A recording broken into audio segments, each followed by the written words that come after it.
Hello दोस्तों भाई, कैसे हो? उम्मीद है आप सभी लोग बढ़िया हो गए, ठीक-ठाक हो गए, फिट एंड फाइन हो गए। तो सभी भाइयों को भाई हमारे चैनल में भाई स्वागत है। राम राम, जय सिया राधे राधे। भाई अभी भाई जो अपने मोदी साहब हैं भाई, तो अभी चाइना गए हुए थे। भाई लगभग 7 साल बाद भाई चाइना गए हैं। जो भाई पहले भारत और चाइना के रिश्ते खराब चल रहे थे, तो वहाँ पे भाई मीटिंग थी भाई। तो उस मीटिंग के लिए भाई भारत के जो प्रधानमंत्री हैं नरेंद्र मोदी साहब, तो अपने भाई मोदी जी वहाँ पर गए थे। तो वहाँ पर जो उनके राष्ट्रपति है शी जिनपिंग, उनसे मुलाकात की भाई, संडे को मुलाकात की भाई, फिर मुलाकात की मीटिंग में। और भाई जो अपने रसिया के प्राइम मिनिस्टर हैं जो पुतिन साहब, भाई वो भी थे वहाँ पे भाई। तो आप लोग देखते हैं भाई, तो तीनों की जब मीटिंग हुई वहाँ पे सामने जो तस्वीर आई, तो उसको देख के भाई अमेरिका की कैसी जली क्या हुआ, उसके ऊपर रिव्यू आया है आरजे रोनो भाई का। तो अपन आरजे रोनो भाई का रिव्यू देखते हैं भाई, कैसा है उन्होंने बताया भाई, बढ़िया जानकारी तो देखते हैं कैसा होता है वीडियो में। आप लोग वीडियो बने रहिए, देखते हैं आरजे रोनो भाई का रिव्यू बढ़िया आता है भाई। तो देखते हैं भाई, उन्होंने टाइटल डाला है मोदी पुतिन पावर शो। तो भाई वीडियो देखते हैं, वीडियो स्वागत है 1 2 3। अच्छा, मोदी जी, पुतिन और 11 जिनपिंग की ये फोटो आई और इसके बाद मोदी जी ने व्हाइट हाउस में ट्रंप को फोन लगा के पता है क्या बोला? ये सुनो। आप लोग रोना बंद कीजिए। तीनों मुझे को साथ में शंका देखो आ तो रही रोना है। मतलब नहीं। मतलब ये तीनों भाई, तीनों तबाही। Indian Prime Minister Narendra Modi, Russian President Vladimir Putin, and Chinese President Xi मैं बता Jinping देगा move like a trio आज of ये न्यूज six, वाले talking, laughing, and walking hand in hand. Leaders of China, media Russia, बता and रहा है कि India तीनों जने are मिले थे। putting their friendly relationship on full display. Russia's Vladimir Putin and India's Narendra Modi were among those to join China's Xi Jinping for the Shanghai Cooperation Organization. संघाई में आती मीटिंग। दोस्तों, एससीओ समिट के stage पर एक scene ऐसा भी बना जो शायद पाकिस्तान की पॉलिटिक्स में हमेशा के लिए काला धब्बा बनकर लिख दिया जाएगा। दुनिया के सबसे बड़े मंचों में से एक शंघाई कॉर्पोरेशन ऑर्गेनाइजेशन की मीटिंग में पीएम मोदी ने टेररिज्म के मुद्दे पर एससीओ एकदम मीटिंग डायरेक्ट थी। और बोल्ड स्टांस लिया और पाकिस्तान को खुलेआम एक्सपोज कर दिया। ये कोई डिप्लोमेटिक शुगर कोटिंग वाली बात नहीं थी, ये सामने से मारी गई चोट थी। एक ऐसा झटका जो जोर का झटका था और जोर से ही लगा। प्रधानमंत्री मोदी ने पूरी दुनिया के सबसे बड़े लीडर्स के बीच पहलगाम हमले का जिक्र किया और यह कह दिया कि जिन लोगों ने भी पहलगाम हमले के दौरान भारत का साथ दिया, उन सभी देशों का आभार रहेगा। मजे की बात यह थी कि इस दौरान शहबाज शरीफ सेम मीटिंग में बैठे थे, उनकी शक्ल सूख के छुहारा हो गई थी। हाल ही में हमने पहलगाम में टेररिज्म का बहुत ही घिनौना रूप देखा। इस दुख की घड़ी में जो मित्र देश हमारे साथ खड़े रहे, मैं उनका आभार व्यक्त करता हूं। इस स्पीच का सबसे बड़ा इंपैक्ट ये रहा कि एससीओ के बाकी लीडर्स ने भी मोदी की बातों को इग्नोर नहीं किया। आमतौर पर होता यह है कि ऐसे मंचों पर leaders politically correct language use करते हैं, लेकिन यहां रेयर अलाइनमेंट दिखा, जहां मल्टीपल देश इंडिया के स्टैंड के साथ खड़े हो गए। रूस हो या सेंट्रल एशियन कंट्रीज, सबने माना कि टेररिज्म रियल चैलेंज है और अगर डबल स्टैंडर्ड्स चलेंगे तो प्रॉब्लम कभी खत्म नहीं होगी। पाकिस्तान के पास न कोई वैलिड काउंटर था और न सपोर्ट मिला उनको। इमेजिन करो, शहबाज शरीफ के लिए कितना ऑकवर्ड मोमेंट रहा होगा जब मोदी जी के बोलने के बाद हॉल में बस एक्सेप्टेंस वाली वाइब रही होगी, है कि नहीं? गजब बेइज्जती। बेइज्जती गजब थी, लेकिन अकेली बेइज्जती नहीं थी भाई। अभी तो पाकिस्तान को और जलील होना था। एक वीडियो वायरल हो रही थी जिसमें प्रधानमंत्री मोदी पुतिन के साथ बात करते हुए जा रहे हैं, जबकि दूर खड़े शहबाज शरीफ हसरत भरी निगाहों से उस तरफ देखते हैं कि काश मोदी की जगह मैं पुतिन से बात कर रहा होता। लेकिन भाई हेलो, ओ शहबाज शरीफ, सपने ना औकात के अनुसार देखने चाहिए, है कि नहीं? बोले जिसके घर आटा खरीदने के पैसे नहीं होते, वो रेस्टोरेंट में जाकर 7 कोर्स मील थोड़ी ना खरीद के खाता है, बताओ। लेकिन दोस्तों, अगर आपको ऐसा लगता है कि एससीओ में सबसे ज्यादा बेइज्जती पाकिस्तान के प्रधानमंत्री शहबाज शरीफ की हुई, तो मैं आपको ये बता दूं कि ये बात बिल्कुल गलत है। असली बेइज्जती 10,000 किलोमीटर दूर बैठे ट्रंप चचा की होगी। दुनिया के 3 शक्तिशाली देश रशिया, चाइना और भारत एक ही मंच पर गले मिल रहे थे, जबकि ट्रंप चचा अपनी खुद की डिप्लोमेटिक ब्लंडर्स की वजह से कई देशों को एक साथ अमेरिका के खिलाफ ले आए। बताओ, ट्रंप चाचा इससे पहले कि हम लोग ट्रंप की हुई गजब बेइज्जती पर और डिटेल में बात करें, आप हमारा लेटेस्ट पॉडकास्ट मिस मत करना ऑथर अमीश त्रिपाठी के साथ। ये देखिए ट्रेलर। मुझे आज भी समझ में नहीं आता है कि ससुरा ये कहानी आती कहाँ से है। क्यों जब लैपटॉप खुलता है बस ये दृश्य मुझे दिखने लगता है। या फिर आपको कुछ ऐसा मिल गया और आप बता नहीं रहे हो, कहीं ये सारी कहानी फिलोसोफर्स स्टोन। हाँ, मतलब आपको कोई एक बहुत मोटी बुक मिली है। काश ये सच होती। ये एपिसोड ऑलरेडी रिलीज हो चुका है, डिस्क्रिप्शन और पिन कमेंट में लिंक दिया है, जल्दी से जाकर द रौनक पॉडकास्ट चैनल यानी टीआरपी चैनल पर इस एपिसोड को जरूर देखना। वीडियो में आगे बढ़ते हैं।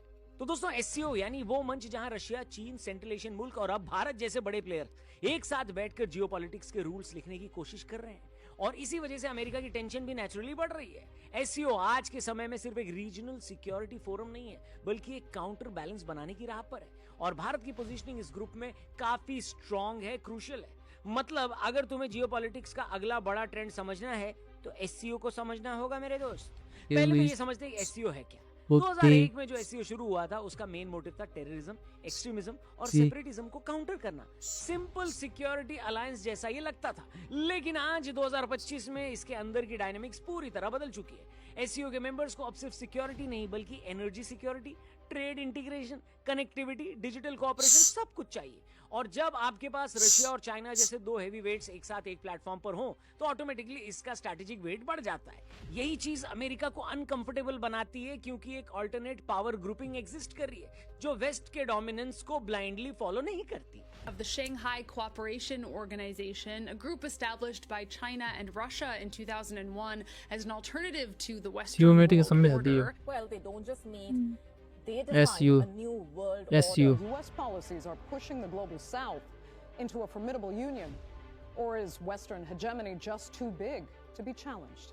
अब आप ये समझ लो कि अमेरिका के लिए चैलेंज क्यों है। देखो, अमेरिका की फॉरेन पॉलिसी का एक बड़ा पिलर है अपना इन्फ्लुएंस मेंटेन करना पूरे ग्लोब पर। उसने नाटो के थ्रू यूरोप, ऑकस और कॉर्ड के थ्रू इंडो पैसिफिक में अपनी पकड़ मजबूत की, लेकिन एससीओ उस नैरेटिव को एक तरह से डाइल्यूट करता है। एससीओ के अंदर चाइना और रशिया ओपनली अपना vision of multipolar world push करते हैं। मतलब एक ऐसा ग्लोबल ऑर्डर जहां वेस्ट का मोनोपोली नहीं चलेगा। ये नेचुरली अमेरिका के इंटरेस्ट के अगेंस्ट है, और जब भारत जैसे साउथ एशिया का सबसे बड़ा डेमोक्रेसी भी एससीओ के अंदर बैठता है तो सिग्नल और भी लाउड हो जाता है मेरे दोस्त कि दुनिया मल्टीपोलर हो रही है। अमेरिका को टेंशन इसलिए भी है क्योंकि भारत उसका पार्टनर क्वाड जैसे ग्रुप्स में है।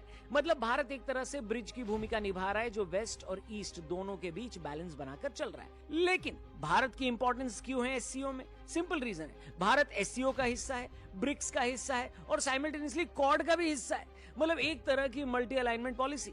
भारत की वजह से एससीओ की क्रेडिबिलिटी बढ़ती है। अगर सिर्फ चाइना और रशिया होते तो अमेरिका आसानी से इसे एंटी वेस्ट ब्लॉक डिक्लेयर कर देता, लेकिन भारत की मौजूदगी इसे बैलेंस्ड और इंक्लूसिव ग्रुपिंग बना देती है। यही वो रीजन है कि वेस्ट भी भारत को इग्नोर नहीं कर सकता। भारत की अपनी स्ट्रेटेजिक सोच भी क्लियर है। भारत चाहता है कि एससीओ के प्लेटफॉर्म से अपने रीजनल कंसर्न्स वो रेज करे, जैसे cross border terrorism, connectivity via central Asia और एनर्जी कोऑपरेशन। साथ ही साथ भारत ये भी इंश्योर करता है कि वो किसी एक कैंप में फंसा हुआ न लगे।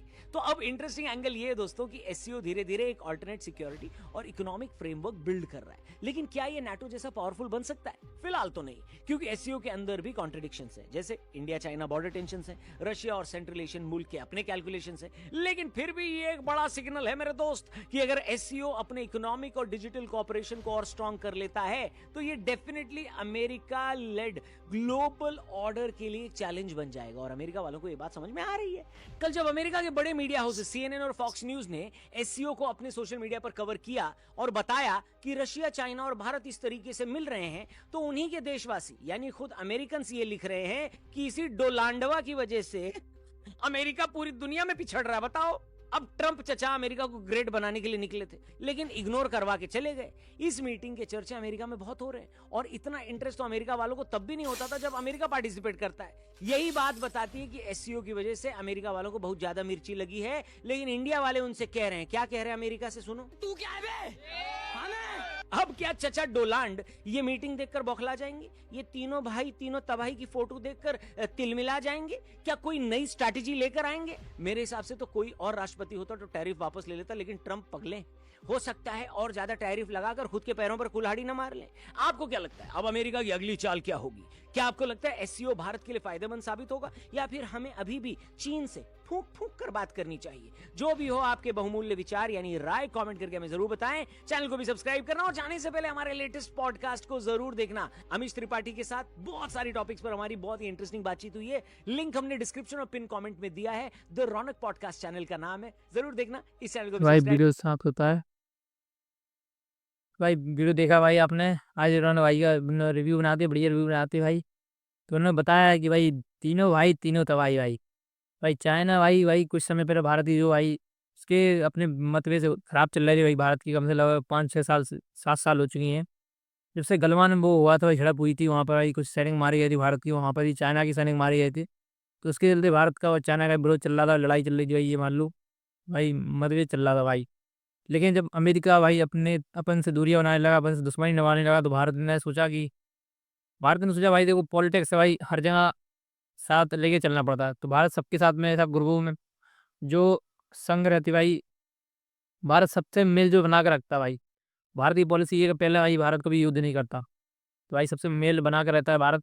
एक ही ग्रुप बना फंसा रहा है भारत, उन्होंने अपने रौनक भाई ने बताया भाई है। और रसिया में भाई जो दोस्त है ही भाई, आपने देख लिया। और भाई पाकिस्तान में भाई चाइना का भाई मित्र बनाता है, कि पाकिस्तान भाई चाइना का कर रहा मित्र है भाई, और चाइना उसका भाई सब देखता है पाकिस्तान का। लेकिन भाई अब भारत में मोदी और भाई रसिया के मैंने पुतिन साहब है, जो मीटिंग करने हुए जाते करते हुए जा रहे थे रास्ते में, तो भाई पीछे खड़े हुए शहबाज शरीफ देख रहे थे कैसे है अमेरिका के ट्रम्प जी। और ट्रम्प जी वही मिर्ची लगी है मीटिंग से भाई, जो तीनों भाई जब चाइना के जो सी जिनपिंग और अपने पुतिन साहब और अपने भारत के मोदी मोदी जी खड़े हुए थे, अब मीटिंग चल रही थी तीनों, तो उसका फोटो भाई अमेरिका की मीडिया ने पूरा कवर किया उसके वीडियो।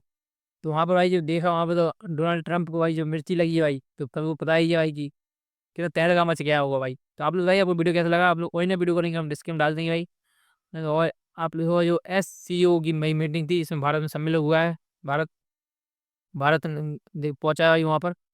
आप लोग बताइए वो कैसा लगा वीडियो, कोई ना वीडियो को लिंक हम डिस्क्रिप्शन डाल देंगे। जो हमारे चैनल भाई पहली बार आया वीडियो को लाइक करें, मेरे चैनल प्लीज़ सब्सक्राइब भी कर दें भाई। तो आप लोग भाई किसी और वीडियो में हमारा रिएक्शन चाहते हो प्लीज़ कमेंट करके हमें जरूर बताइए, हम उस पर वीडियो जरूर बनाएंगे। तो वीडियो हम समाप्त करते हैं। जय हिंद, जय भारत।